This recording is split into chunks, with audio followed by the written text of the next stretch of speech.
Hey everybody, welcome back. Today I'm going to be continuing to disassemble my '69 Camaro Z28, and today we'll be removing the suspension. But first of all, I wanted to refer to my other channels, which I have motorcycle restoration videos on, and there's a lot of interesting information there, even if you're not into bikes. So anyway, back to the Camaro. As you can see here, we are starting to disassemble the front subframe and brake lines and fuel lines and so on, which you have to disconnect all that stuff before the front clip will come off, or the front subframe. And once you get all that disconnected, and also, you can see here I'm disconnecting the steering column there. But once you get all that stuff disconnected, which only takes a few minutes, then you just take out the four main bolts holding the subframe in, and then you can just literally roll the whole front suspension subframe assembly out from under the car. And in this case, I have the advantage to the body shop's lift. And so the car is sitting on the lift right now. And that's really by far the easiest way to do it, is with a lift. But if you don't have a lift, you can just put the car up on jack stands in your garage or whatever, and then just do the same thing. You just roll it out from underneath. Anyway, as the video progresses here, you'll see that we're disconnecting I'm disconnecting the brake lines here, and then my guys are disconnecting other systems and so on. And when you do the steering column, you have to actually disconnect it from the dash so that you can move it around and pull it out from the steering box, which is what I'm doing there. I'm disconnecting it from the dash. Just held on by two nuts, actually. Pretty simple once you have all the dash disassembled. And by the way, I've had funny comments about my steering wheel, and obviously that's the way I got the car, but I have a brand new NOS rosewood wheel that's going back on the car.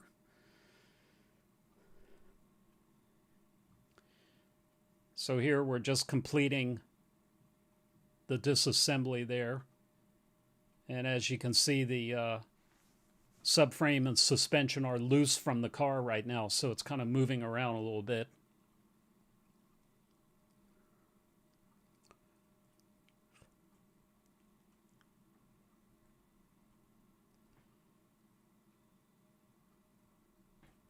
And I'm just disconnecting the brake lines right now. I'm not removing the brake booster yet until after we get it all undone. But now I'm disconnecting the brake lines from the subframe. You have to disconnect. The brake lines are attached to the subframe in about 3 different spots along the rail of the subframe, which is what I'm doing underneath the car there.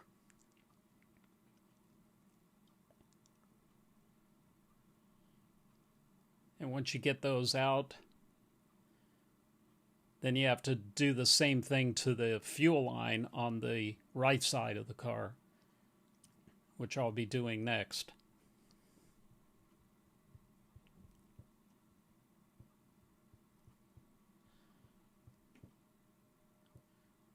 So now I'm disconnecting the fuel line from the subframe.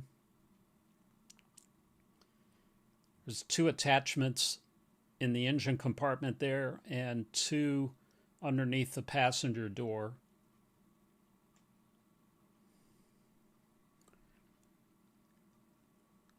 Maybe 3, I can't remember the number.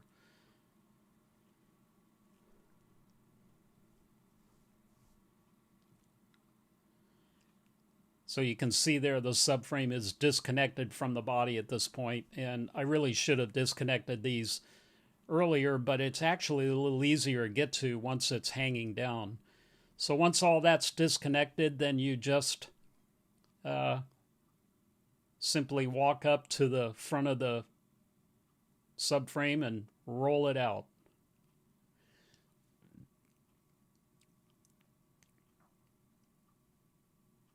You'd be surprised how light it is at this point. Very easy to move around.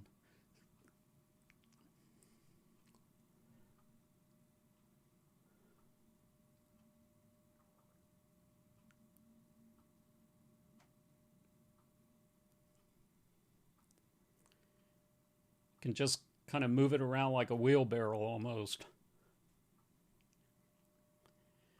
And what I'm going to do is I'm going to disassemble the subframe and the suspension and all of that, and then I'm just going to take it. I'm going to take all the black parts, the upper and lower control arms and the subframe and everything directly to the powder coaters and have it powder coated in its proper color and finish, which is like a satin black. So then right now I'm disconnecting the rest of the fuel line that goes all the way back, and the back portion has already been disconnected because my guy has been working on the rear end, disconnecting that while I was doing the front. And the rear shackles on this car were just, solid together, and it was very difficult to get them separated from the car once the bolts were taken out.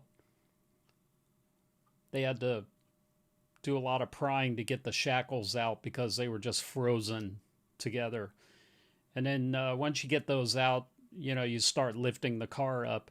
And in this case, the lift, the arm of the lift was up against one of the front shackles of the leaf springs, which is why they're not separating at that point. So when I was viewing it from the rear like this, I had noticed that and told them that it was connected to the arm of the lift, so he had to kind of like work it out of there. I think it's... Is the brake line? I think it's up against the lift.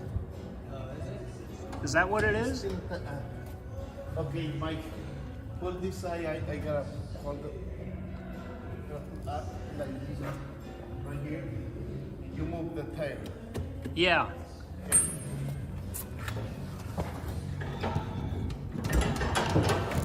There you go. Hey. Yeah, you can go down. No, mom. All right, lift the car up.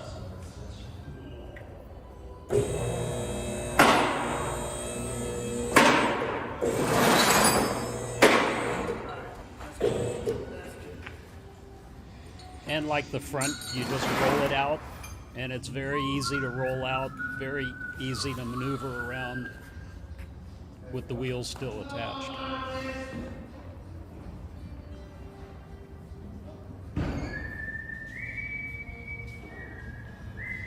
we got them both together. Looks cool, huh? Quítate, Johnny. There you go, Francisco. Yeah, it doesn't even need that. But it's insurance. Yeah, it's never gonna fall off. I know, but it's insurance. Francisco, he loves you so much you don't want to listen to hurt.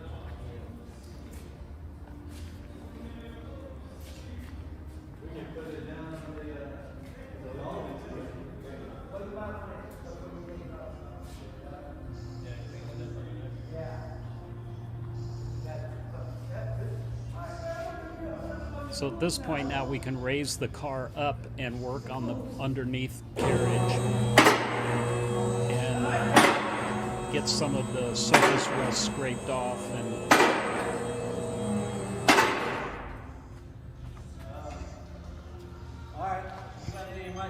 and work on the patchwork from the floor pieces that we patched in. So now you can see underneath the car here, there's a lot of just really a dusting of surface rust that you can literally wipe off with your finger, and there's a lot of the original blue showing through. So I'm very, very happy that most of the rust that you see here is just a real thin dusting of it that's going to rub off very easily with a wire brush and so on. We've got a big brush that attaches to a drill, and it just really scrapes most of that off. So, and you'll see that here as the video progresses. I'll take pictures of it, but this is it in its raw form before we touched it. And then we've started to patch up the where we welded in the floor patches, and I'll show you that here coming up. So again, as you can see, we've brushed some of it off at this point, and you can see that the surface rust is just coming right off of there, and a lot of the blue paint showing through. So I'm really, really very happy with the condition of the undercarriage of this thing. It's just really in nice condition. With the exception of those patches in the floor, the bottom of this car is in like it was 5 years old.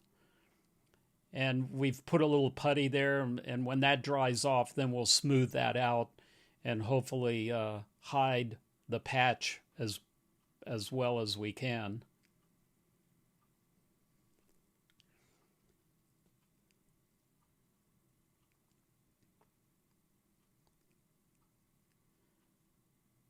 So that's just after one little scrape. And then here coming up in the next segment here, now we've pretty much smoothed everything out, and it's ready to we're going to spray on it's actually a bed liner, and it's called Raptor liner. Raptor, like the Ford truck. And that stuff is beautiful when you spray it on here. Plus, it we'll put a rust inhibitor on there first. But as you can see, a lot of the blue paint's still showing everywhere. And it just shows, that the whole bottom of this car is in really excellent condition. It's just too bad we had to patch the floor, but, hey, I'll take that over replacing the entire floor. So, and as you can see here, we've prepared the firewall, getting it ready to spray, the satin black paint on there. And that'll be done after we paint the blue.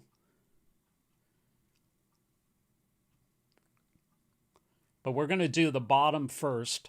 And again, I'll show you as this video, at the end of this video, I'll show you the Raptor liner that was put into a trunk of a car. And I'll show you what it looks like. But as you can see, the firewall's in great shape. And we've got it pretty much getting it prepared to paint. There's the hidden VIN.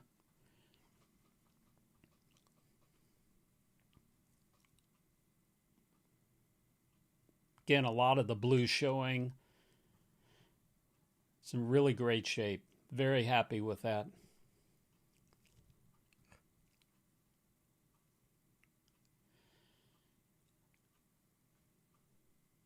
And when that filler or sealer dries, then we'll sand that smooth along those edges.